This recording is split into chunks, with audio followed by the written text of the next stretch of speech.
আমাদের আজকের জুমার খুতবার এই সংক্ষিপ্ত সময়ের আলোচ্য বিষয় আল্লাহ রাব্বুল আলামিনের গজব এবং পরীক্ষা।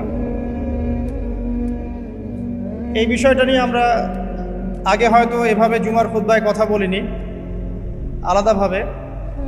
আজকে আমরা চেষ্টা করব ইনশাআল্লাহ তাআলা অল্প সময়ের মধ্যে পবিত্র কোরআন এবং হাদিস থেকে আল্লাহ রাব্বুল আলামিনের যে আযাব, যে গজব এবং আযাব এবং গজব নাজিল হওয়ার কারণগুলো কি কি, এগুলো থেকে পরিত্রাণ পাওয়ার উপায় কি, এবং আল্লাহ পাক যখন মুমিন বান্দাদেরকে পরীক্ষা করেন তখন তাদের করণীয় কি, এ বিষয়ে ইনশাআল্লাহ তাআলা একটি সংক্ষিপ্ত সারগর্ভ আলোচনা উপস্থাপন করার চেষ্টা করব ইনশাআল্লাহ। ওয়া মা তাওফীকি ইল্লা বিল্লাহ আলাইহি তাওয়াক্কালতু ওয়া ইলাইহি উনীব। আমাদেরকে শুরুটা করতে হবে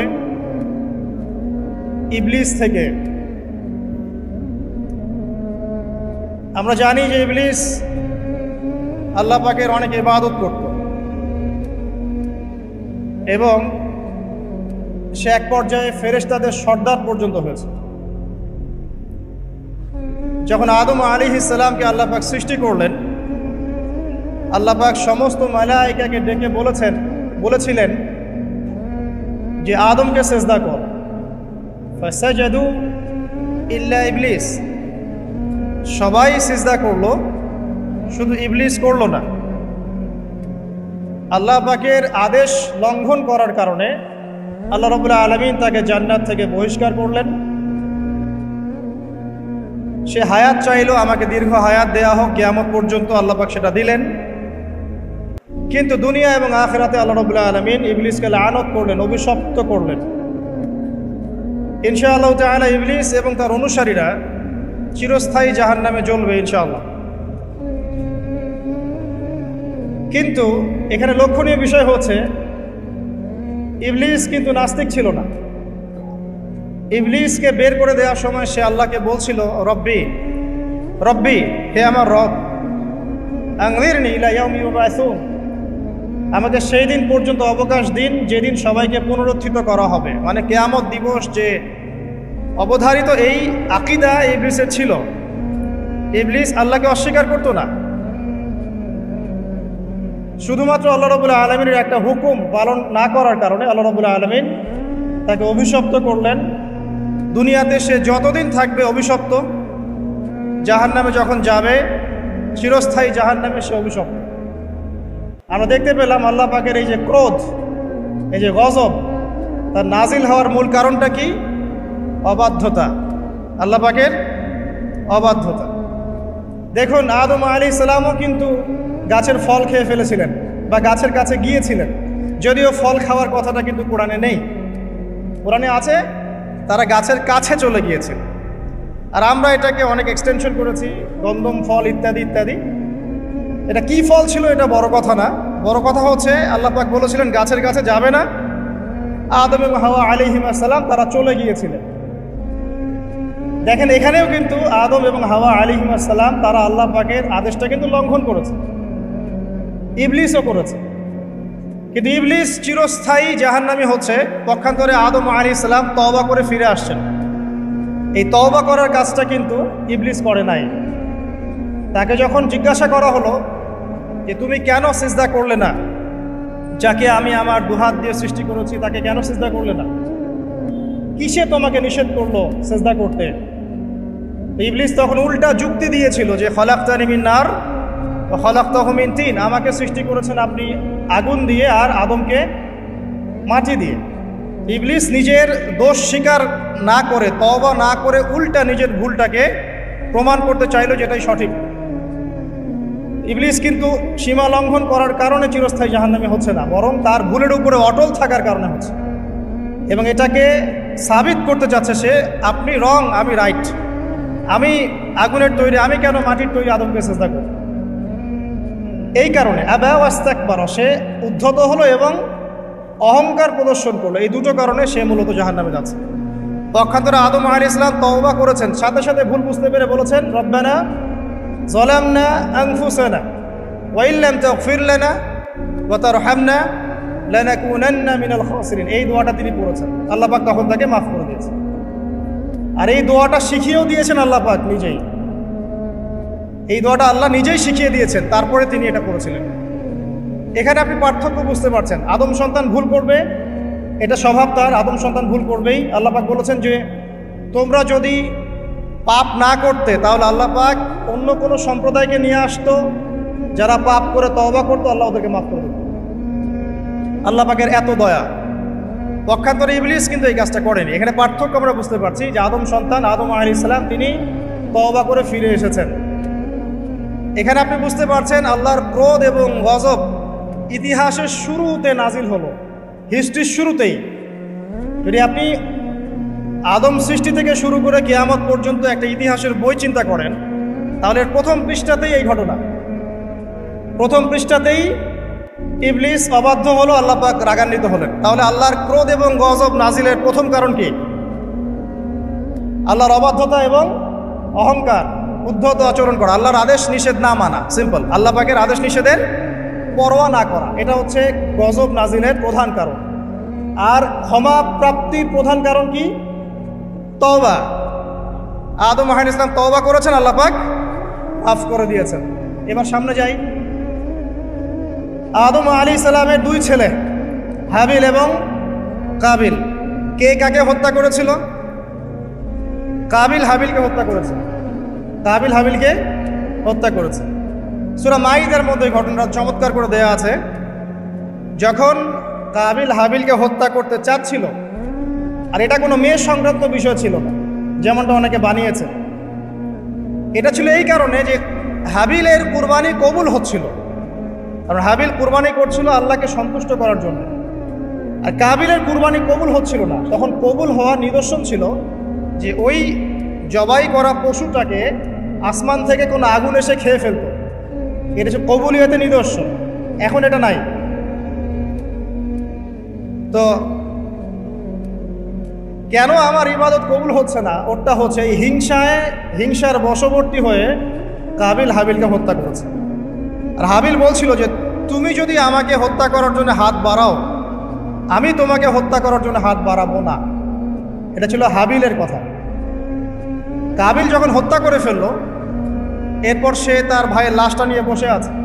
লাশ কিভাবে দাফন করতে হয় এটা তার জানা নাই। আল্লাহ পাক তখন কাককে পাঠালেন। কাক অনেক প্রাচীন প্রাণী, মনে হয় আমাদের চেয়ে আগে হয়তো বা পৃথিবীতে কাক ছিল, হতে পারে, আল্লাহ ভালো জানেন। আল্লাহ পাক কাককে তখন পাঠালেন। সে তার ঠোঁট দিয়ে মাটি খুঁড়ে দেখিয়ে দিল কিভাবে মাটি খুঁড়ে দাফন করতে হয়। সুবহানাল্লাহ। শিক্ষা আমাদের চারপাশে আছে। প্রকৃতি থেকে আল্লাহ পাক শিখতে বলেছেন। পাহাড় থেকে শেখেন কিভাবে দৃঢ়তার সাথে দাঁড়িয়ে থাকতে হয়। মানুষ সমালোচনা করবে, আঘাত করবে, অত্যাচার করবে, এরকম ঢিল আপনার গায়ে লাগবে, ঢিল ভেঙে চূর্ণ বিচূর্ণ হয়ে যাবে, পাহাড় দাঁড়িয়ে থাকবে। সমুদ্রের কাছ থেকে শেখেন বড় মন, আকাশের কাছ থেকে শেখেন, পাখির কাছ থেকে শেখেন। এগুলো কিন্তু কোরআনেই আছে, আমি বানিয়ে বলছি না।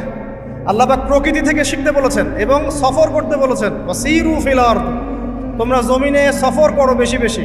যুব সমাজকে এখন বলবো যে আপনারা এই ডিভাইসে এডিক্টেড না হয়ে ঘোরেন, দেশটা ঘুরে দেখেন, জেলায় জেলায় ঘোরেন, সফর করেন, ঘোরেন। এতে করে আপনাদের মাইন্ড ফ্রেশ হবে, ডিভাইস এডিকশন কম হবে, আল্লাহ নিদর্শনগুলো দেখবেন, শিখতে পারবেন। আল্লাহ বলেছেন জমিনে ছড়িয়ে পড়ো, বিচরণ করো এবং ভ্রমণ করো, দেখো আল্লাহ পাকের নিদর্শনগুলো দেখো। ফানজুর কাইফা কানা আকিবাতুল মুকাদ্দিবিন, এবং লক্ষ্য করে দেখো যে আল্লাহর বিধানকে অস্বীকারীদের কি পরিণতি হয়েছে। তো এখানে দেখেন দ্বিতীয় অ্যাক্সিডেন্টটা হচ্ছে কি? খুন। ভাই ভাইকে হত্যা করছে। আর এই হাবিল কাবিলের এই সুন্নত কিন্তু এখন পর্যন্ত চলমান আছে। দেখবেন ভাই ভাইয়ের শত্রু এখন, ধর্মীয় ক্ষেত্রেও, পলিটিক্যাল ক্ষেত্রেও, গ্লোবাল ক্ষেত্রেও ভাই ভাইয়ের শত্রু। খ্রিস্টান দুইটা কান্ট্রি লড়াই করছে, দেখবেন দুটাই খ্রিস্টান। মুসলিম দুটা কান্ট্রি লড়াই করছে, দুটাই মুসলিম। মুসলিম দুটা পলিটিক্যাল দল লড়াই করছে, দুটাই মুসলিম। মুসলিম দুইজন ধর্মীয় আলোচক বা ধর্মীয় আলেম একে অপরের বিরুদ্ধে লেগে আছে। সবাই মুসলিম, হাবিল কাবিলের সুন্নত। এখানে আমাদেরকে হতে হবে কি, কাবিল না হাবিল? হাবিল। তুমি যদি আমাকে হত্যা করার জন্য হাত বাড়াও, আমি তোমাকে হত্যা করার জন্য হাত বাড়াবো না। একটা হাদিস বলি আপনাদেরকে, নবী সাল্লাল্লাহু আলাইহি ওয়াসাল্লাম বলেছেন, পৃথিবীতে সর্বপ্রথম হত্যাকাণ্ড ঘটিয়েছে কাবিল। এই কারণে পৃথিবীতে কিয়ামত পর্যন্ত যত মানুষ খুন হবে, সমস্ত এই পাপের একটা একটা করে অংশ কাবিলের আমল নামায় যুক্ত হবে। নাউযুবিল্লাহ। এই হাদিস জানতেন? নবীর সন্তান কাবিল, কিন্তু নবীর সন্তান। তো ভাষা, বংশ, রক্ত এগুলো কিন্তু আল্লাহর কাছে হক এবং বাতিলের মানদণ্ড না, তাকওয়া ছাড়া। যাই হোক, সামনে যাই। এখানে আপনি দেখছেন আল্লাহ পাকের এই যে গজব কাবিলের উপরে আসলো, কারণটা কি? সীমা লঙ্ঘন করা, হত্যা। তাহলে বুঝলেন যে হত্যাকাণ্ড বাড়লে আল্লাহ পাকের গজব আসবে, যেটা এখন শেষ জামানায় বাড়ছে। নবী করিম সাল্লাল্লাহু আলাইহি ওয়াসাল্লাম বলেছেন, শেষ জামানায় যে ব্যক্তি কাউকে হত্যা করবে সে জানবে না আমি কি জন্য হত্যা করছি, আর যাকে হত্যা করা হবে সেও বুঝবে না যে আমাকে কেন হত্যা করবে। এটা কি বুঝতে পারেন? এখন যাকে হত্যা করা হচ্ছে সে জানবে না আমাকে কেন মারা হচ্ছে, আর যে হত্যা করছে সেও আসলে জানে না আমি কি জন্য তাকে মারছি। আর নবী সাল্লাল্লাহু আলাইহি ওয়াসাল্লাম বলেছেন, কিয়ামতের অন্যতম বড় সাইন হচ্ছে হারাজ বৃদ্ধি পাবে। হারাজ। সাহাবীরা জিজ্ঞাসা করলেন, হারাজ কি ইয়া রাসূলুল্লাহ? তিনি বলেন, প্রচুর হত্যাকাণ্ড। এমনও ইনসিডেন্ট ঘটবে যে সোনার পাহাড়কে নিয়ে মারামারি হবে, যুদ্ধ হবে। যেই সোনার পাহাড় বের হবে ইউফ্রেটিস নদীর ভিতর থেকে, যেখান থেকে কয়দিন আগে একটা শহর বের হয়েছে আর কি। এই কয়দিন আগে দেখবেন ইরাকের ওই নদীর নিচ থেকে একটা শহর বের হয়েছে, যেটা অনেক 3000 বছর আগের শহর এখন বের হয়েছে। আল্লাহ ভালো জানেন, এভাবে হয়তো বা সোনার পাহাড়ও বের হবে, আল্লাহু আলাম। আল্লাহ ভালো জানেন, আমরা জানি না কবে হবে, আমরা জানি না। নবীজি বলেছেন, এই সোনাগুলোকে কেন্দ্র করে প্রায় 80টার মতো দেশ, 80টার মতো ফ্ল্যাগ তারা যুদ্ধে জড়িয়ে পড়বে, এবং প্রতি হাজারে যারা যুদ্ধে জড়াবে তাদের প্রতি হাজারে 999 জন মানুষ মারা যাবে। নবীজি মুসলিমদেরকে বলেছেন, মুসলিমরা যেন ওই সোনাতে টাচ না করে, ওটা হাত দিয়ে ছুঁয়েও না দেয়, এখান থেকে যেন দূরে থাকে। যাই হোক, সামনে চলেন। এরপরে নূহ আলাইহিস সালাম, নাম শুনেছেন? 950 বছর তার কওমকে দাওয়াত দিয়েছেন। কত বছর? তার কওমকে এক আল্লাহর ইবাদতে দাওয়াত দিয়েছিল। তার কওমের প্রধান সমস্যা ছিল শিরক। তারা কিছু মূর্তির পূজা করত। তার নামগুলো আল্লাহ পাক সূরা নূহে বলেছেন। সূরা নূহের শেষের পৃষ্ঠার মধ্যে আছে। নূহ আলাইহিস সালামের কওমকে যখন দাওয়াত দেওয়া হচ্ছে, তারা বলতো যে লা তাযারুন্না আলিহাতাকুম ওয়ালা তাযারুন্না ওয়াদ্দা ওয়ালা সুআ ওয়ালা ইয়াউসা ওয়া ইয়াউকা ওয়া নাসরা। তোমরা তোমাদের উপাস্যদেরকে ছেড়ে দিও না। তোমরা আদ, ইয়াগুস, ইয়াউক, নাসর এই উপাসকদেরকে ছেড়ে দিও না, এই মূর্তিদেরকে ছেড়ে দিও না। মানে তারা স্ট্যাচু ওয়ার্শিপ করতো আর নূহ আলাইহিস সালামের কওম। এছাড়া আরও কিছু পাপ ছিল, কিন্তু মূল পাপ ছিল তাদের শিরক, আল্লাহর সাথে শিরক করা। আল্লাহ পাক এই কওমটাকে ধ্বংস করেছেন মহাপ্লাবন দিয়ে। এমন প্লাবন যা ইতিহাসে কখনো হয়নি, এমন বন্যা যা ইতিহাসে কখনো হয়নি। প্রায় পুরো পৃথিবীর প্রায় বেশিরভাগ অংশ ওই বন্যায় ডুবে গিয়েছিল। এবং এই পানির উচ্চতা সম্পর্কে কোরআনে এসেছে, সূরা হুদের মধ্যে আছে যে পাহাড়ের চূড়া পর্যন্ত পানি ছিল। পাহাড়ের চূড়া পর্যন্ত পানি ছিল, এবং একটা পাহাড়ের উপরে নূহ আলাইহিস সালামের ছেলে বসে গিয়েছিল। বাবা ডাকছে, আসো আমার সাথে, আল্লাহর গজব থেকে আজকে কেউ বাঁচাতে পারবে না। সে বলছে যে আমি পাহাড়ে উঠে যাব, ইনশাআল্লাহ পাহাড়ে উঠে যাব, আমি বেঁচে যাব। ইনশাআল্লাহ বলেনি, সরি, পাহাড়ে উঠে যাব, আমি বেঁচে যাব। তখন নূহ আলাইহিস সালাম বললেন যে আজকে আল্লাহর গজব থেকে কেউ বাঁচাতে পারবে না। এরপর একটা বড় ঢেউ আসলো, এসে বাবা এবং ছেলের মাঝখানে পার্থক্য করে দিল। নূহ আলাইহিস সালাম বলেছিলেন, আল্লাহ, সে আমার আহল, আমার পরিবারের একজন, তাকে মাফ করে দাও। আল্লাহ পাক বলেছেন, লাইসা মিন আহলিক, সে তোমার পরিবারের কেউ না। এখানেও দেখেন নবীর সন্তান ঈমান না আনার কারণে কুফরির হালতে মৃত্যুবরণ, আল্লাহ পাকের মহাপ্লাবনে গজবে ধ্বংস হলো। এখানে একটা গজব পেলেন বিশাল বন্যা, জলোচ্ছ্বাস। তাহলে এর কারণ কি? নূহ আলাইহিস সালামের পুরো কওম মাত্র 40টা বা 80টা পরিবার বাদ দিয়ে বাকি সবাই ডুবে গেছে। আমরা যারা এখন পৃথিবীতে বেঁচে আছি, হোক সে হিন্দু বা মুসলিম বা খ্রিস্টান বা বৌদ্ধ, whoever he is বা জিউস, আমরা সবাই ওই 80টা পরিবারেরই সদস্য। আমাদের বাপদাদারা ওইখানে গিয়ে মিলবে, কারণ তার আগে কোনো মানুষ এখন পৃথিবীতে বেঁচে নাই। আমরা যারা বেঁচে আছি কোনো না কোনোভাবে আমরা ভাই, জানেন, কোনো না কোনোভাবে আমরা আত্মীয়, আমরা সবাই আত্মীয়। তো ওই 80টা পরিবারই এখন পৃথিবীতে বেঁচে আছে, এখানকার বংশধররাই। এখানে আমার প্রশ্ন যে বলেন, নূহ আলাইহিস সালামের কওমকে কোন পাপের কারণে ধ্বংস করে দেওয়া হচ্ছে? আমরা বলবো যে বাংলাদেশের জনগণকে আমরা বলবো যে শিরক ছেড়ে দেন, কবর পূজা ছেড়ে দেন, মাজার পূজা ছেড়ে দেন, শিরকের যত ক্যাটাগরিজ আছে এগুলো থেকে তওবা করে ফিরে আসেন, অন্যথায় আল্লাহ পাকের গজব কেউ ঠেকাতে পারে না। শিরক থেকে বেঁচে না থাকলে আল্লাহর গজব ঠেকানোর কেউ নাই। আল্লাহ পাক শিরকের পাপটা মাফ করেন না। অন্য যে কোনো পাপ আল্লাহ পাক যাকে ইচ্ছা মাফ করতে পারেন, তবে তওবা করে মারা গেলে আল্লাহ মাফ করতে পারেন। তওবা না করে মারা গেলে ক্ষমা না পাওয়ার সুযোগই বেশি। তো যেখানে যেখানে দেখবেন এখনও এই শতাব্দীতেও, এই সালগুলোতেও বন্যা, দুর্যোগ, ভূমিকম্প, জলোচ্ছ্বাস ইত্যাদি হচ্ছে, দেখবেন ওই কওমগুলো কোনো না কোনোভাবে শিরকের পাপের সাথে সংযুক্ত আছে। কোনো না কোনোভাবে তারা শিরকের পাপের সাথে সংযুক্ত আছে। হয় তারা ধর্মের ক্ষেত্রে শিরক করছে, না হয় ইকোনমিক সেক্টরে শিরক করছে, না হয় অন্য কোনো বড় সেক্টরে শিরক করছে, নয়তো তারা আল্লাহ পাকের সমস্ত বিধান বাদ দিয়ে মানুষের মানবরচিত বিধানগুলোকে প্রাধান্য দিয়েই কাজ করছে। কোনো না কোনো জায়গায় শিরক আছে। আল্লাহ পাক এই কারণেই গজব পাঠাচ্ছেন। সামনে যাই চলুন। এরপরে আজ জাতির লোকরা ছিল প্রচণ্ড লম্বা চওড়া, অনেক লম্বা। আর আমি যেগুলো বলছি এগুলো কোনো রূপকথা নয়, এগুলো সবগুলি কোরআনের পাতায় পাতায় আছে। সূরা বাকারা পড়েন, সূরা হুদ পড়েন, সূরা নূহ পড়েন, বনী ইসরাঈল সূরাটা পড়েন, সূরা শুআরা পড়েন, এগুলোর মধ্যে এই ঘটনাগুলো পাবেন।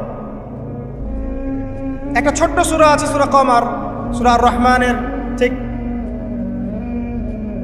ইমিডিয়েট সূরাটা। এই সূরাটা যদি বাসায় গিয়ে পড়েন, দেখবেন এখানে এই সব জাতিগুলোর বর্ণনা দেওয়া আছে খুব সংক্ষিপ্ত আকারে। আজ জাতির লোকেরা অনেক লম্বা চওড়া ছিল, প্রচণ্ড শক্তিশালী। তো তারা ইয়েমেন, হাদরামাউত এই জায়গায় বসবাস করত, পাহাড় কেটে বাড়ি নির্মাণ করত। তাদের কাছে আল্লাহ পাক হুদ আলাইহিস সালামকে পাঠালেন। তাদেরও প্রধান পাপ ছিল শিরক। দ্বিতীয়ত আরও কিছু পাপ ছিল। এক নম্বর, অহেতুক বিনা কারণেই তারা অনেক উঁচু উঁচু সৌধ নির্মাণ করত। এটা কোরআনে আছে। অহেতুক বিনা কারণে, দুনিয়ার চাকচিক্যের কারণে উঁচু উঁচু অট্টালিকা এবং সৌধ নির্মাণ করত, যেগুলো অপচয় ছিল, অপচয়। এবং তারা মানুষকে প্রচণ্ড প্রহার করত। ওয়াইদা বাতাসতুম জাব্বারিন, আল্লাহ পাক কোরআনে বলেছেন, যখন তোমরা কাউকে মারো প্রচণ্ড রকম কঠিন মার মারো। এই মায়ের সিস্টেম এখনো আছে সব জায়গাতেই। মানুষকে প্রচণ্ড নির্মমভাবে তারা মারত এবং উঁচু উঁচু সৌধ নির্মাণ করত, শিরক করত। এবং একটা কথা বলতো, যখন হুদ আলাইহিস সালাম দাওয়াত দিত তখন একটা কথা বলতো, মান আশাদ্দু মিন্না কুওয়া, এই কথাটা।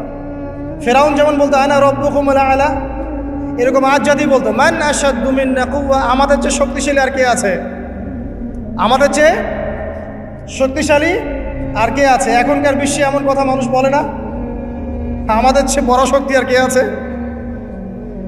আমরা সুপার পাওয়ার। এরাও বলতো মান আশাদ্দু মিন্না কুওয়া। আল্লাহ পাক বলছে আওয়ালাম ইয়ালামু আন্নাল্লাহা হুয়া খালাকাকুম হুয়া আশাদ্দু মিনহুম কুওয়া। তারা কি জানে না যে আল্লাহ তাদেরকে সৃষ্টি করেছে, সেই আল্লাহ ওদের চেয়ে শক্তিশালী। আল্লাহ পাক এই কওমটাকে ধ্বংস করলেন কিভাবে? 7 দিন কন্টিনিউয়াসলি, 7 দিন প্রচণ্ড টর্নেডো, এই যে আমরা যেটা বলি ঝড়, ঘূর্ণিঝড়, টর্নেডো, এরকম বজ্রপাত এবং প্রচণ্ড টর্নেডো, ঘূর্ণিঝড়, এগুলো দিয়ে 7 দিনের মধ্যে এই কওমের প্রত্যেকটা মানুষকে আল্লাহ পাক এমনভাবে ধ্বংস করলেন, খেজুর গাছের ডাল যেমন পড়ে থাকে মাটিতে, এইভাবে তারা মাটিতে পড়েছে। এখানে বলেন আল্লাহ পাকের আযাব আর গজব নাজিলের মূল কারণটা কি ছিল তাহলে? শিরক, অপচয়, অহংকার আর মানুষকে মারা।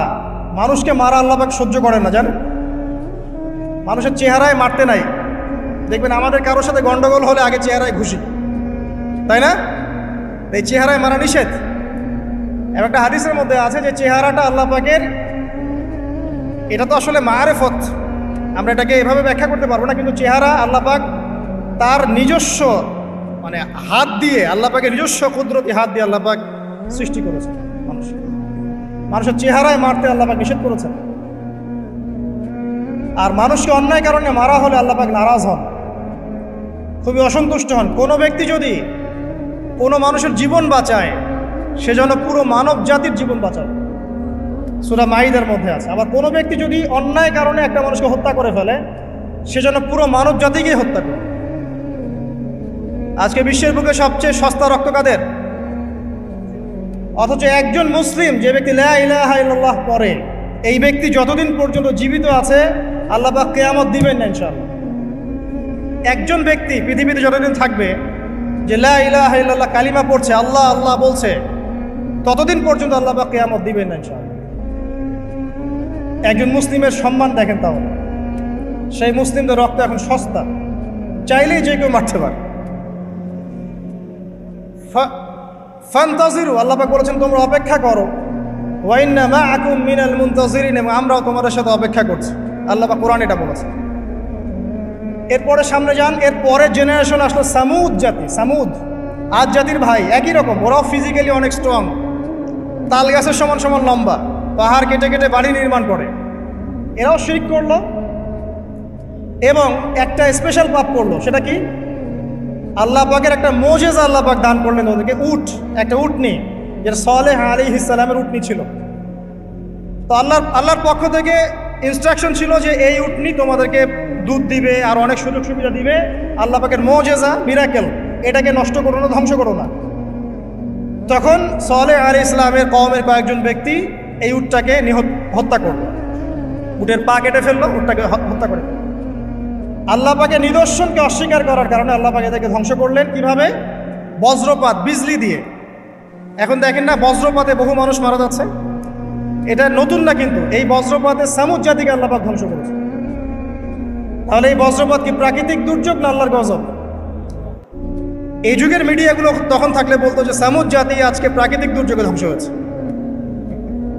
এবং নূহ আলাইহিস সালামের কওম প্রাকৃতিক একটা বড় বন্যায় ধ্বংস হয়েছে, এবং আজ জাতি ধ্বংস হয়েছে প্রাকৃতিক ঝড়ে। তারা কখনোই বলতো না আল্লাহর পক্ষ থেকে ঝড় এসেছে, আল্লাহর পক্ষ থেকে বজ্রপাত এসেছে, আল্লাহর পক্ষ থেকে প্লাবন এসেছে। বিকজ সব কিছু হয় প্রকৃতি থেকে, এখানে আল্লাহ বলতে কিছু নাই। তো প্রকৃতিকে, তার সংজ্ঞা কি, প্রকৃতি কে নিয়ন্ত্রণ করে, এর কত প্রকার কি, এগুলোও শিখান আমাদেরকে। প্রকৃতি কাকে বলে, প্রকৃতি কত প্রকার, প্রকৃতি কি কি, কে একে নিয়ন্ত্রণ করে, সূক্ষ্মভাবে শিরকি আকীদা ঢুকিয়ে দেওয়া হয়, সূক্ষ্মভাবে। যাই হোক, সামুদ জাতি ধ্বংস হলো কিভাবে? এভাবে, বজ্রপাতে। আর ইদানিং বজ্রপাত বাড়ছে। এখান থেকে আপনারা বেঁচে থাকতে হলে শিরক থেকে বেঁচে থাকেন। এরপরে চলেন সামনে যাই, আরেকটা জাতি, শুআইব আলাইহিস সালামের কওম, তার নাম কওমে মাদিয়ান। কি নাম? মাদিয়ান। আমি কিন্তু গল্প বলছি আপনাদেরকে, শুনতে কি খারাপ লাগছে? কোরআন থেকে বলছি শর্ট করে। মাদিয়ান, তো মাদিয়ান কওম, তাদের পাপ ছিল তারা নবীদের সাথে তর্ক করত। যখন শুআইব আলাইহিস সালাম সুন্দর করে নসিহত করতেন, এবং শুআইব আলাইহিস সালাম খুব সুন্দর করে কথা বলতে পারতেন, তাকে আল্লাহ পাক বাচন ভঙ্গি দিয়েছিলেন, অত্যন্ত চমৎকার করে কথা বলতে পারতেন, সাজিয়ে গুছিয়ে যুক্তি দিয়ে। তো শুআইব আলাইহিস সালামের সাথে তারা খুব তর্ক করতো, 1 নম্বর। 2 নম্বর, শিরক করতো তারা। এবং আর 2টা বড় পাপ ছিল। 1, তারা মাপে কম দিত। কি করতো? এই পাপটা কি চেনা যায় বাংলার মানুষ? মাপে কম দেওয়ার পাপ। আচ্ছা, এই পাপে আমাদের চেয়ে এক্সপার্ট কেউ নাই মনে হয় পৃথিবীতে। আমরাই পৃথিবীর সবচেয়ে এক্সপার্ট যারা মাপে কম দিতে পারি। মাপে কম দেওয়া নিয়ে কিছু হাদিস আমি নিয়ে এসেছি, আপনাদেরকে শোনাবো ইনশাআল্লাহ। তো মাপে কম দিত, এবং একটা কাজ করতো, মানুষের সম্পদ অন্যায়ভাবে আত্মসাৎ করত। এই পাপটা চেনা যায়? দাড়ি টুপিওয়ালা মানুষদের কি এই পাপটা চেনা যায়? মানুষের সম্পদ অন্যায়ভাবে আত্মসাৎ করা। অনেক ক্ষেত্রে আমরাও এখানে জড়িত হয়ে গেছি না? আল্লাহ মাফ করুক। তো মানুষের সম্পদ অন্যায়ভাবে তারা আত্মসাৎ করত। এই আয়াতটা 8 বার কোরআনে আছে যে তারা মানুষের সম্পদ অন্যায়ভাবে আত্মসাৎ করত। আল্লাহ পাক এই কওমটাকে ধ্বংস করলেন কিভাবে? সমবেত করলেন। প্রথমে বৃষ্টি হচ্ছে না, খুব খরা, বৃষ্টি হয় না খরা। এরপরে হঠাৎ আকাশে মেঘ দেখা গেল, সুন্দর মেঘ, মনে হচ্ছে শীতল বাতাস প্রবাহিত হচ্ছে, বৃষ্টি হবে। সবাই একটা মাঠে সমবেত হলো। হওয়ার পরে আল্লাহ পাক এক মুহূর্তের মধ্যে ভূমিকম্প দিয়ে দেখে ধ্বংস করলেন। মনে রাখবেন, পৃথিবীতে সর্বপ্রথম যে কওমকে আল্লাহ পাক ভূমিকম্প দিয়ে ধ্বংস করেছেন তার নাম এই শুআইব আলাইহিস সালামের কওম, কওমে মাদিয়ান। কি নাম? কওমে মাদিয়ান। অতএব আপনারাও মাপে কম দিতে থাকেন, আর মানুষের সম্পদ অন্যায়ভাবে আত্মসাৎ করতে থাকেন, আর ভূমিকম্পের অপেক্ষা করতে থাকেন। যদি ভূমিকম্প নাজিল হয় আল্লাহর পক্ষ থেকে, তাহলে মনে রাখবেন এর পিছনে 2টা পাপ দায়ী মূলত। 1, পাপে কম দেওয়া, আর 2, মানুষের সম্পদ অন্যায়ভাবে আত্মসাৎ করা। এরপরে সামনে যান, লুত, কওমে লুত, লুত আলাইহিস সালামের কওম। এটা পৃথিবীর সবচেয়ে অ্যামেজিং কওম, বিস্ময়কর। মানে এমন এক পাপ করেছে যে পাপ বিশ্বের কোনো মানুষ করে না। তবে উম্মতে মুহাম্মাদের কিছু মানুষ এই পাপ করছে। আবার বলছি, লুত আলাইহিস সালাম এর কওম এমন পাপ করেছিল যেই পাপ এই বিশ্বে, মহাবিশ্বে কেউ কখনো করে নাই। কিন্তু উম্মতে মুহাম্মাদের কিছু মানুষ এই পাপ করছে এবং করবে, এটা আমাদের নবীজি ভবিষ্যৎবাণী করে গেছে। সেটা হলো শিরকের সাথে সমকামিতা। সমকামিতা কি বোঝেন? ছেলে ছেলের সাথে যৌন সম্পর্ক স্থাপন করছে, নাউযুবিল্লাহ, এবং মেয়ে মেয়ের সাথে যৌন সম্পর্ক স্থাপন করছে, নাউযুবিল্লাহ। ইদানিং ছেলে ছেলের ব্যাপারটা কমছে, মেয়ে মেয়েটা বাড়ছে। দেখবেন মেয়ে মেয়ে এখন যৌন সম্পর্ক স্থাপন করছে। কিভাবে আমরা জানি না, এটা বুঝেও আসে না যে কিভাবে এটা পসিবল। আল্লাহ রাব্বুল আলামিন এদেরকে ধ্বংস করলেন এমনভাবে, এটা অ্যামেজিং। আল্লাহ পাক 2জন ফেরেশতাকে পাঠালেন, একজনের নাম জিবরাইল আর একজন মিকাইল। তারা 2জন ছোট ছোট বালকের বেশে, একটু ইয়াং মানুষের বেশে লূত আলাইহিস সালামের বাসায় গেলেন, এবং এলাকার লোকজন খবর পেল যে নতুন 2জন মেহমান এসেছে। কওমের মধ্যে নতুন 2টা মেহমান এসেছে। তারা গিয়ে লূত আলাইহিস সালামকে বলছে, তোমার মেহমানদেরকে আমাদেরকে দাও। লূত আলাইহিস সালাম বলছেন, আমার মেয়েরা আছে, চাইলে আমার মেয়েদেরকে বিয়ে করে নাও। দেখেন একজন নবী কত দরদি হলে এই কথাটা বলতে পারেন উম্মার জন্যে, যে তোমরা এই পাপ কাজ ছেড়ে দাও, আমার মেয়েরা পড়ে আছে, চাইলে আমার মেয়েদেরকে বিয়ে করে নাও। আর এই কম বলছে যে তুমি খুব ভালো করেই জানো লূত আমরা কি চাচ্ছি। কথা কি বুঝতে পারছেন? তখন তিনি বলছেন, আলাইসা মিনকুম রাজুলুন রশীদ। সূরা হুদ পড়ে দেখেন, তোমাদের মধ্যে কি একটাও ভালো মানুষ বাকি নাই? তখন এরা বলছে, তুমি লূত নিজেকে খুব পবিত্র মনে করো? লূত আলাইহিস সালাম সমকামিতায় বিশ্বাসী না, তার পরিবার বিশ্বাসী না, এই কারণে তার পরিবারকে ক্রিটিসাইজ করা হচ্ছে। তুমি কি খুব বেশি পবিত্র মনে করছো আমাদের চাইতে? তাহলে এই কম থেকে তোমরা বের হয়ে যাও। সমকামী কম এরকম জবাব দিল। আর আল্লাহ পাক কি করলেন, ওই 2 ফেরেশতা জিবরাইল এবং মিকাইল আলাইহিস সালাম, তাদের পাখা ছিল, ফেরেশতাদের পাখা থাকে, আর জিবরাইল আলাইহিস সালামের প্রায় 600টা পাখা আছে। কয়টা? 600 পাখা। তো এই 2টো পাখা দিয়ে তিনি ওই কওমে লূতকে উঠালেন, মাটির থেকে এভাবে তুলে আসমানে উঠালেন। আসমানে ওঠানোর পরে আল্লাহ পাক উপর থেকে পাথরের বৃষ্টি বর্ষণ করলেন, রজম পাথরের বৃষ্টি বর্ষণ করলেন। এবার এটাকে উল্টে তিনি এভাবে দাফন করে দিলেন। এটা এখন জর্ডানের ডেড সি, মৃত সাগর, এখানে এই কমটা ছিল। জর্ডান ডেড সি, মৃত সাগর, এখানে এই কমটা ছিল। এখানে দেখেন আল্লাহ পাকের আযাব আর গজব নাজিলের মূল কারণটা কি হলো? শিরক, সীমালঙ্ঘন এবং সমকামিতা, যেটা এখন আমরা মানে ব্যক্তি স্বাধীনতা মনে করি। আবার সমকামিতা এখন ব্যক্তি স্বাধীনতা, বাক স্বাধীনতা। একজন মানুষ চাইলেই একটা মেয়ের সাথে সম্পর্ক করতেই পারে, একটা ছেলে চাইলেই সম্পর্ক করতেই পারে। এবং বিশ্বের কিছু কান্ট্রি, যাদেরকে আমরা উন্নয়নশীল কান্ট্রি বলি বা একদম রুলিং স্টেট মনে করি আর কি, যাদের কথায় বিশ্বের অনেক স্টেট ওঠে আর বসে, এইসব কান্ট্রির মধ্যে এটা জায়েজ, লিগ্যালি জায়েজ, আইনত জায়েজ, করতেই পারে।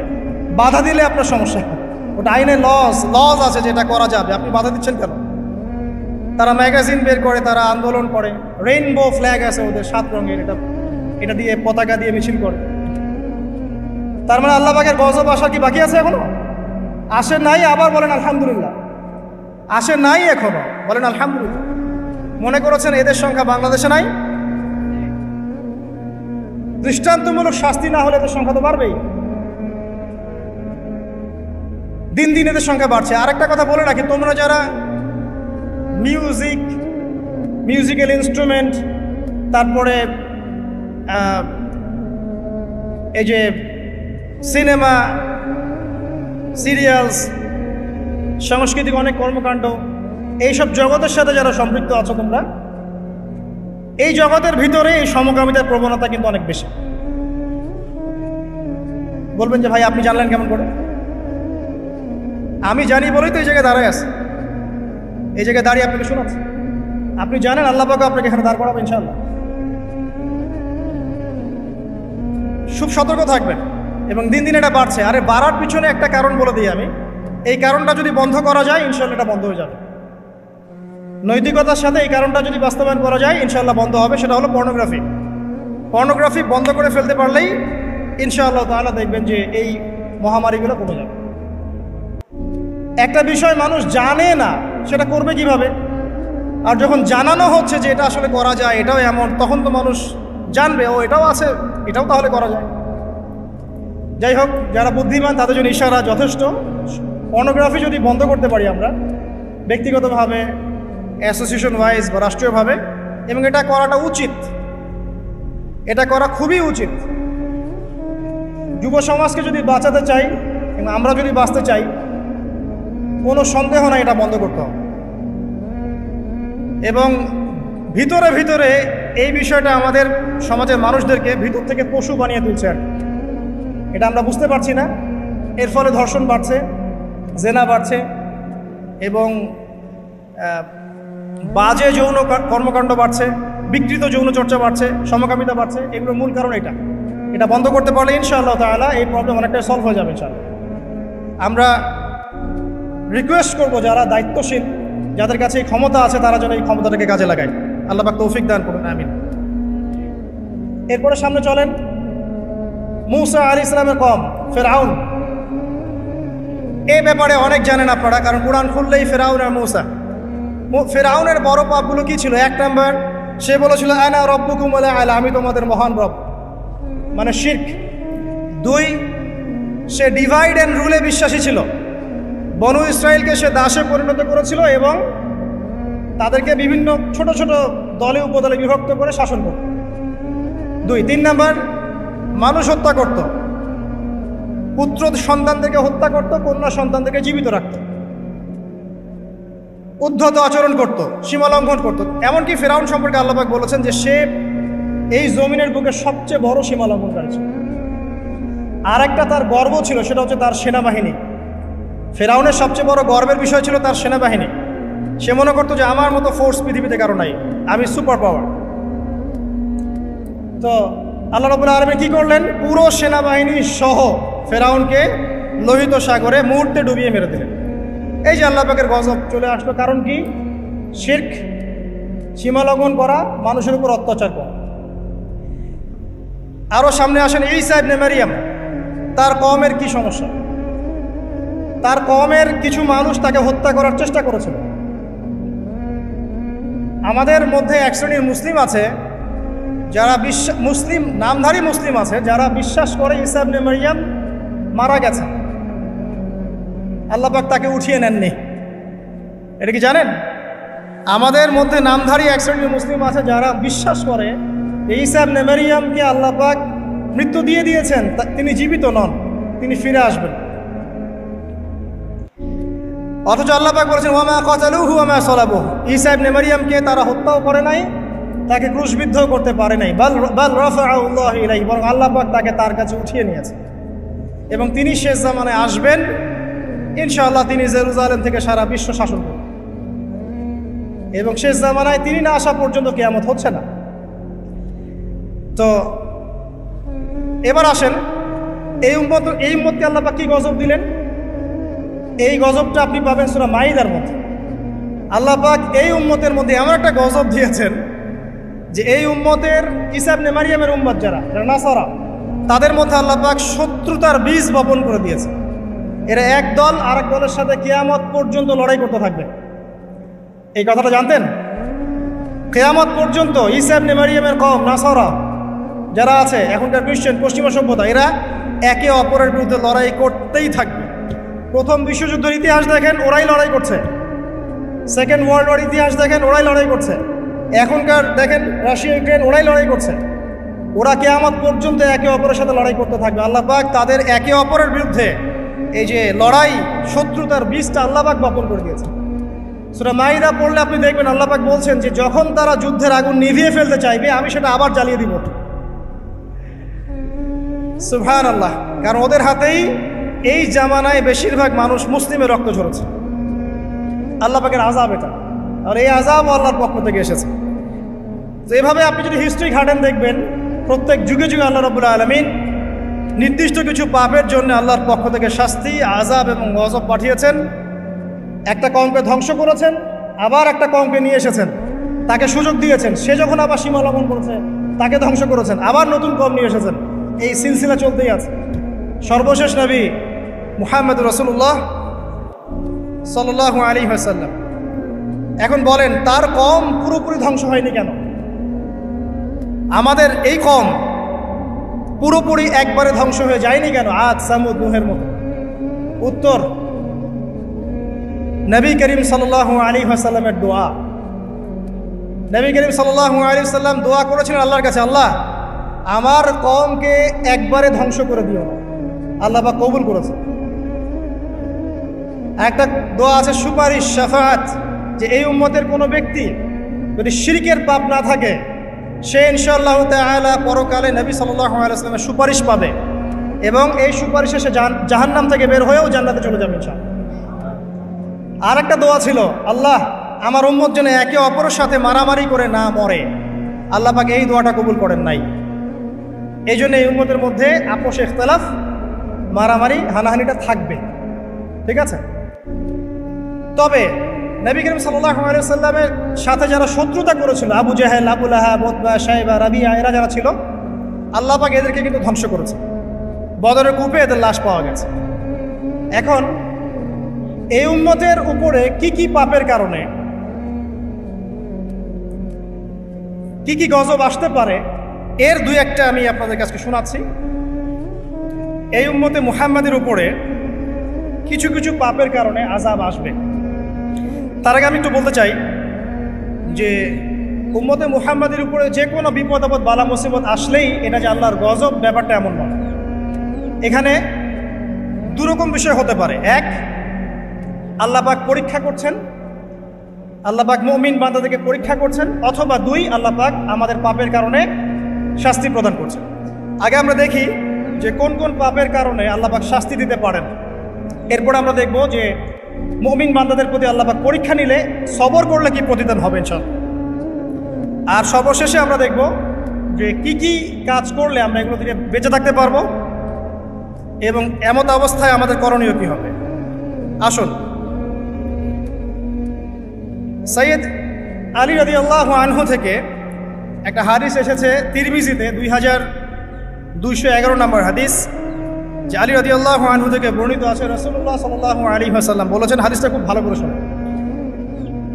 রাসূলুল্লাহ সাল্লাল্লাহু আলাইহি ওয়াসাল্লাম বলেছেন, যখন আমার উম্মত এই 15টা পাপে লিপ্ত হবে, এই 15টা পাপে লিপ্ত হবে, তখন তাদের উপর আল্লাহর পক্ষ থেকে আযাব এবং গজব আসতে শুরু করবে। হাদিস আসলে অনেক আছে, কিন্তু সবগুলো বলার সময় থাকবে না। আমি মূল কয়েকটা বলছি, এগুলোর মধ্যে সব পড়ে যাবে ইনশাআল্লাহ। যখন আমার উম্মত এই 15টা কাজ করবে, তখন তাদের উপরে আল্লাহর পক্ষ থেকে আযাব এবং গজব অবধারিত আসবে। এক নাম্বার পাপ যখন এই উম্মতের মানুষ করবে, এক, যখন তারা গনিমতের মালকে ব্যক্তিগত সম্পদ মনে করবে। গনিমতের মাল বোঝেন? রাষ্ট্রীয় সম্পদ। পাবলিক প্রপার্টি, এটাকে যখন মানুষ ব্যক্তিগত সম্পদ মনে করে ব্যবহার করা শুরু করে, এটা কি মিল পাওয়া যায়? আচ্ছা।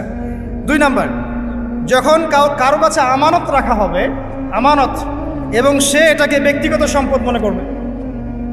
বুঝতে পারছেন? আমানত রেখেছে, এটার খেয়ারত না করাটাই কর্তব্য, কিন্তু এটাকে যখন ব্যক্তিগত সম্পদের মতো মানুষ ইউজ করবে, শেষ করে ফেলবে, নষ্ট করে ফেলবে, তখন আল্লাহর আযাব আসবে। 3, যখন মানুষ যাকাত আদায় করাটাকে জরিমানা মনে করবে, যাকাত দিতে চাইবে না, যাকাতটাকে জরিমানা মনে করবে, কি সমস্যা, কি বার্ডেন, যাকাত আবার দেওয়া লাগে কেন, আমরা তো ট্যাক্স দেই। যাকাতকে মানুষ জরিমানা মনে করবে। একটু চিন্তা করে দেখবেন যে বাংলাদেশে কত % মুসলিম নামাজ পড়ে আর কত % মুসলিম যাকাত দেয়। শুধু যাকাতের টাকাগুলো যদি আমরা একত্রিত করতে পারতাম, বড় বড় মেগা প্রজেক্ট করা সম্ভব ছিল, অনেক বড় বড় প্রজেক্ট করা সম্ভব ছিল অনলি যাকাতের টাকা দিয়ে। আর যাকাতের টাকা এক বছরে শেষ হয়ে যায় না, পরের বছর আবার ঘুরে আসবে। ঠিক আছে, ইসলামিক ইকোনমিক্সের বেইজই হলো যাকাত। এটা নিয়ে আমরা ইনশাল্লাহ আরেকদিন কথা বলব। 4 নাম্বার, যখন স্বামী, সমাজের স্বামী যারা আছে, এরা স্ত্রীদের আঁচল ধরে থাকবে। বুঝতে পারছেন? স্বামী স্ত্রীর আঁচল ধরে থাকবে, মানে স্ত্রীর অনুগত, স্ত্রী যা বলবে তাই। আচ্ছা, গায়রত নাই, মানে স্বামী পুরুষত্বের গায়রত নাই। 5 নাম্বার, যখন সন্তান মায়ের অবাধ্য হয়ে স্ত্রীর খেদমত করা শুরু করে, যখন সন্তান মাকে দেখবে না, স্ত্রীকে দেখবে। পাচ্ছেন মিল সমাজে? আচ্ছা। 6 নাম্বার, যখন বাবার পরিবর্তে, পিতা বাবার পরিবর্তে মানুষ বন্ধুদেরকে সম্মান করা শুরু করবে, বাবাকে সম্মান করবে না, ফ্রেন্ড সার্কেলকে সম্মান করবে। সুবহানাল্লাহ। এরপরে আসেন 7, যখন, আমার কথা রাগ করেন না, এটা হাদিসে আছে, যখন সমাজের নিকৃষ্ট মানুষদেরকে নেতৃত্ব দেওয়া হবে, এটা হাদিসে আছে। সমাজের নিকৃষ্ট মানুষকে যখন নেতৃত্বের আসনে বসাবে মানুষ, তখন সমাজে আল্লাহর গজব আসবে। হাদিস তিরমিজি 2211 নম্বর। এরপরে 8, নবী সাল্লাল্লাহু আলাইহি ওয়াসাল্লাম বলছেন, যখন কোনো ব্যক্তিকে সম্মান করা হবে তার টর্চার থেকে বাঁচার জন্য, যখন কোনো মানুষের সম্মান করা হবে তার শাস্তি থেকে বাঁচার জন্য, মানে মানুষ মন থেকে সম্মান আসছে না, ভয়ে আপনি সম্মান পাচ্ছেন, এই অবস্থা যখন আসবে তখন আল্লাহর আযাব আসবে। তারপরে 9, যখন মসজিদের মধ্যে, দেখবেন অনেক মসজিদ আছে বাংলাদেশে, মসজিদের মধ্যে হট্টগোল বেড়ে যাবে, মসজিদের মধ্যে হট্টগোল বেড়ে যাবে, আর মসজিদগুলো হবে চাকচিক্যময়, হেদায়েত উঠে যাবে। মসজিদ হবে চকচকা, তাজমহলের মতো এক একটা, কিন্তু হেদায়েত উঠে যাবে, মসজিদে হট্টগোল বেড়ে যাবে। 11, যখন পুরুষেরা রেশমি কাপড় পরবে, পুরুষেরা সিল্কের রেশমি কাপড় পরবে, পুরুষের জন্য স্বর্ণ আর রেশমি কাপড় পরা হারাম। তো এখন পুরুষের অনেকে স্বর্ণ পরে, রেশমি কাপড়ও পরে, এটা মহিলাদের জন্য জায়েজ। এরপরে 12, যখন প্রকাশ্যে মদ্যপান করা হবে, আর মদ্যপানের মধ্যে ভাই সিগারেটও পড়ে, আপনার গাঁজা, ইয়াবা সবই পড়ে। যারা প্রশাসনে আছে, আমাদের এখানে অনেক ভাই প্রশাসনে আছে, তারা জানে যে মাদকদ্রব্য নিয়ন্ত্রণ করতে তাদেরকে কত হ্যাসেল পোহাতে হয়। আর এমন এমন কেস আসে যে মানুষ আপনি কল্পনা করতে পারবেন। আমি একবার বলেছিলাম যে এমন একটা যুগে আমরা বাস করছি যে এমন পাপ মানুষ করছে এখন, যা না কোনো চোখ দেখেছে, না কোনো কান শুনেছে, না কোনো মন কল্পনা করেছে, এমন পাপ করছে।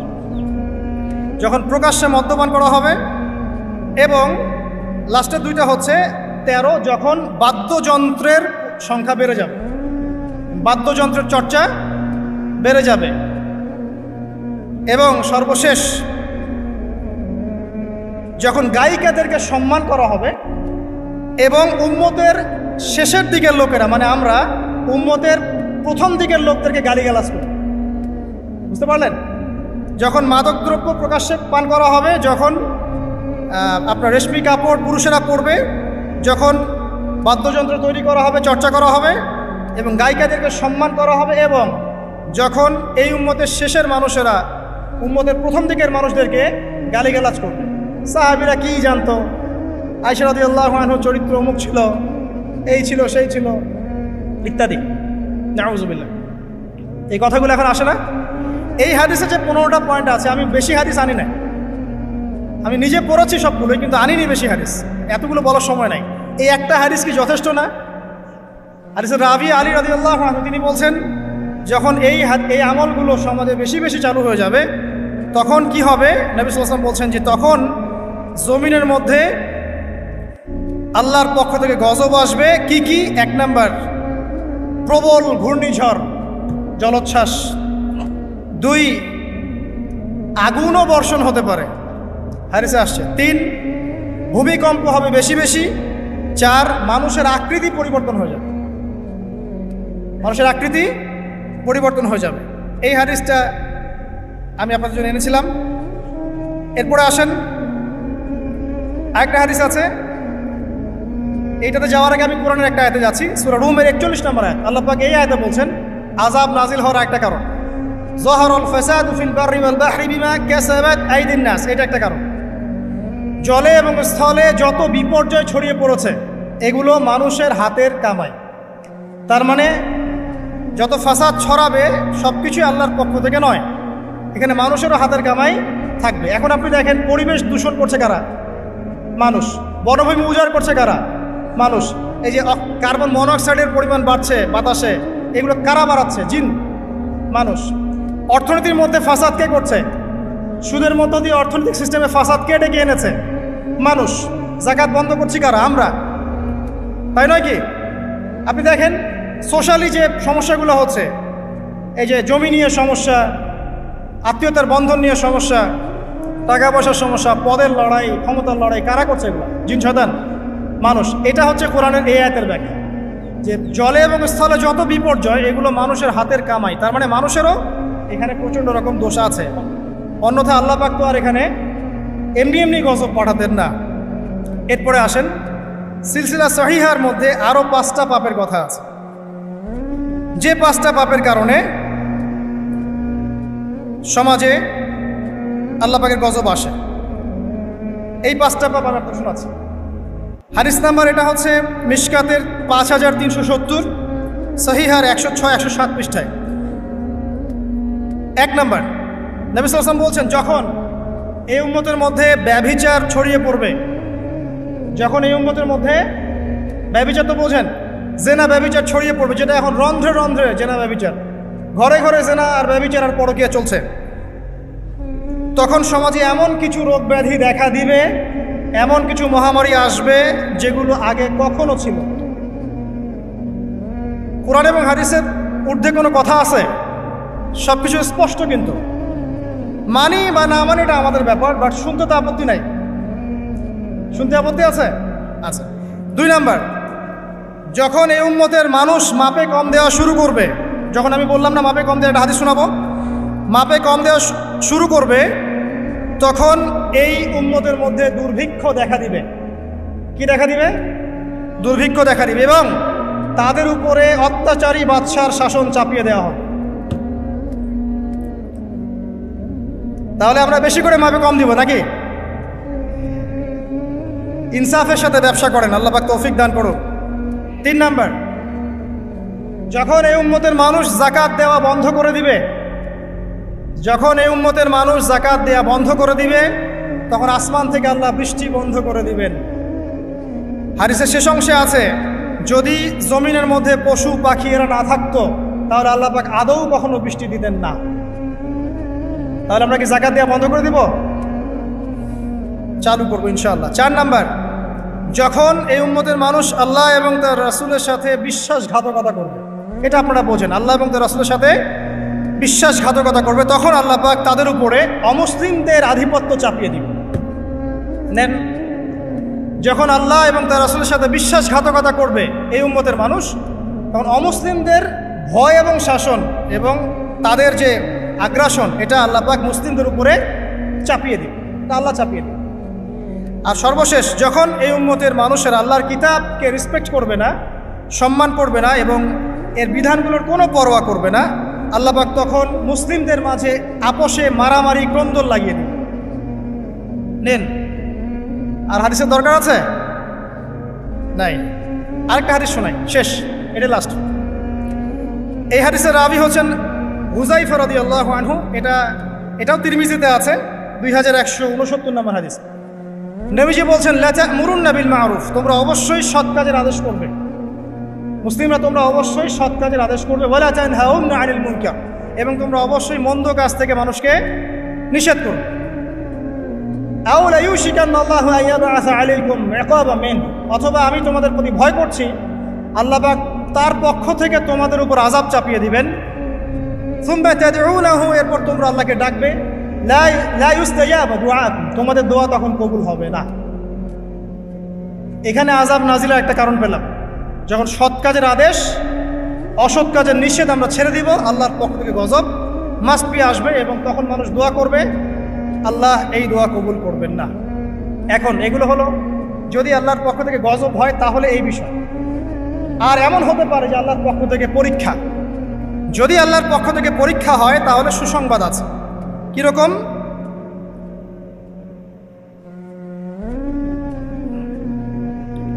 আল্লাহ রাব্বুল আলামিন সূরাতুল বাকারার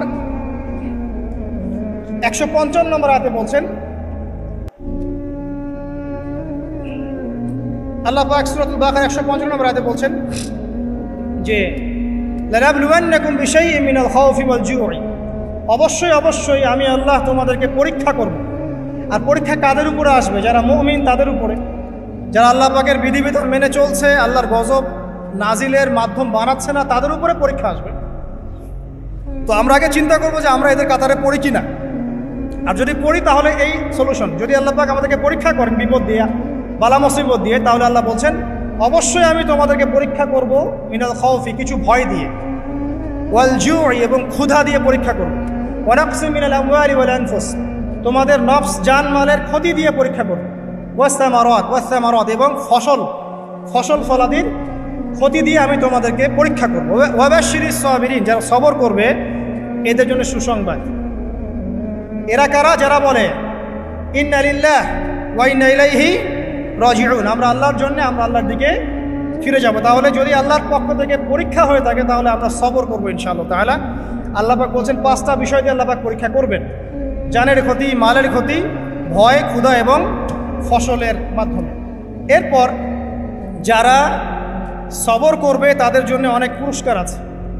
আল্লাহ পাক বলছেন যে যখন আল্লাহ পাক কোনো কওমের কল্যাণ চান, যখন আল্লাহ পাক কোনো কওমের কল্যাণ চান, আল্লাহ রাব্বুল আলামিন সেই কওমকে বিপদ আপদ বালা মুসিবত দিয়ে পরীক্ষা করেন। যখন আল্লাহ পাক কোনো মুসলিম কওমের কল্যাণ চান তখন আল্লাহ পাক তাদেরকে বিপদ আপদ বালা মুসিবত দিয়ে পরীক্ষা করেন। বুখারীর মধ্যে একটা হাদিস এসেছে 5642 নম্বর। নবী করিম সাল্লাল্লাহু আলাইহি ওয়াসাল্লাম বলেছেন যে একজন মুসলিম ব্যক্তির যদি কোনো ক্লান্তি হয়, অথবা কোনো অসুখ হয়, রোগ হয়, অথবা দুশ্চিন্তা হয়, এমনকি যদি তার পায়ে একটু কাটাও বিধে, আল্লাহ রাব্বুল আলামিন এই ওসিলায় তার গুনাহগুলোকে মাফ করে দিবেন ইনশাআল্লাহ। তাহলে আল্লাহ পাকের যদি পরীক্ষা হয়, আমরা সবর করি, তাহলে আমরা এই বেনিফিট পাবো ইনশাআল্লাহ, এই ফজিলত পাবো ইনশাআল্লাহ। আরও আছে, রাসূলুল্লাহ সাল্লাল্লাহু আলাইহি ওয়াসাল্লাম বলেছেন, আল্লাহ যখন কোনো তাদেরকে দুনিয়াতে পাপের শাস্তি প্রদান করেন, তাড়াতাড়ি তাদেরকে দুনিয়াতেই পাপের শাস্তি প্রদান করেন। আর যখন আল্লাহ পাক কোনো কওমের অমঙ্গল চান তখন তাদেরকে অবকাশ দিতে থাকে। এরপর কিয়ামতের দিন আল্লাহ পাক তাদেরকে পূর্ণ মাত্রায় ধরবেন। অতএব যখন কোনো জাতির পরীক্ষা চলে আসে তারা যেন ধৈর্য ধারণ করে, আর যারা আল্লাহর পরীক্ষা অসন্তুষ্ট হবে আল্লাহ পাক তাদের প্রতি অসন্তুষ্ট হবে। এটা একটা হাদিস, এটা মুসলিমে এসেছে 2396 নম্বর হাদিস।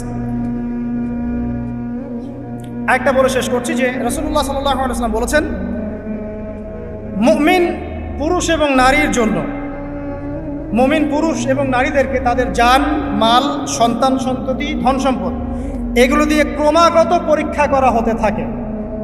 এমনকি সে যখন ইন্তেকাল করে তখন নিষ্পাপ হয়ে আল্লাহর সাথে সাক্ষাৎ। এই পরীক্ষাগুলোর মধ্য দিয়ে আল্লাহ পাক এই গুনাহগুলোকে মাফ করে দেন।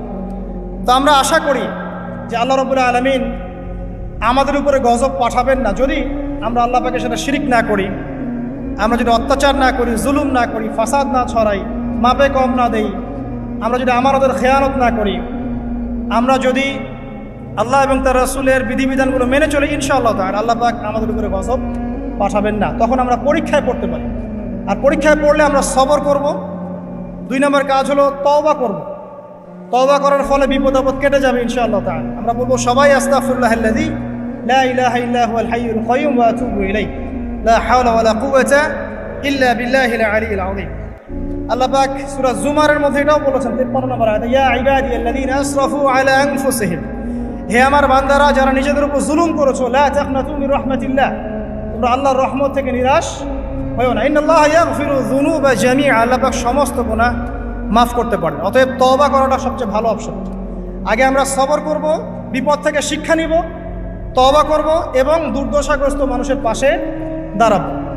এখন সমকালীন যে সংকট চলছে, এখানে আমরা অনুরোধ করব যাদের সামর্থ্য আছে তারা সবাই যার যার সামর্থ্য অনুযায়ী যেখানে যেখানে আমাদের ভাইরা বন্যার শিকার হয়েছেন বা যে কোনো রকম বিপদ আপদ বালা মুসিবতের শিকার হয়েছেন, তাদের পাশে দাঁড়াবেন। খাবার দিয়ে, কাপড় দিয়ে, ওষুধপত্র দিয়ে বিভিন্নভাবে আপনারা তাদেরকে সেবা করবেন, তাদের পাশে দাঁড়াবেন। কারণ আল্লাহ রাব্বুল আলামিন বলেছেন একটা হাদিসের মধ্যে তার রাসূলের মাধ্যমে যে যতক্ষণ পর্যন্ত মুসলিম এক ভাই আরেক ভাইয়ের সাথে থাকে, আল্লাহ পাক ততক্ষণ পর্যন্ত তার সাথে থাকেন।